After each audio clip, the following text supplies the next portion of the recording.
স্ত্রীদের কখনো বাপের বাড়ি নিয়ে গালি দিবা না, তাদের গালের মধ্যে কখনো চর দিবা না, খবরদার, সাবধান।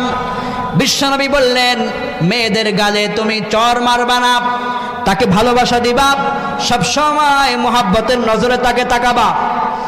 কতটা বছর সে তার বাপের বাড়িতে ছিল, তার বাপের বাড়িতে তার একটা আলাদা বালিশ ছিল, ঘুমাতো। 20টা বছর কাটিয়েছে, 20 বছর সে বাপের খেদমত পেয়েছে, 22 বছর খেদমত পেয়েছে। একদিন তুমি বিসমিল্লাহ কবুল বলে তাকে নিয়ে এসেছ, এরপর থেকে সে তোমার রান্নার কাজে সহযোগিতা করে, তোমার ঘর বাড়ি মুছা দেয়, পরিষ্কার করে রাখে, তোমার সন্তানদের খাদ্য খাবারের আয়োজন করে, ব্যবস্থা করে। যে স্ত্রী রান্না করলে তুমি খাও, সেই স্ত্রীর গায়ে আঘাত করো, তোমার লজ্জা থাকা উচিত, ঠিক কিনা বলেন? যে স্ত্রী রান্না করে সেই স্ত্রীর গায়ে আঘাত দিয়ে পরবর্তীতে তার চোখের দিকে কিভাবে তাকাও? এজন্য বিশ্বনবী বললেন, স্ত্রীরা হলো তোমার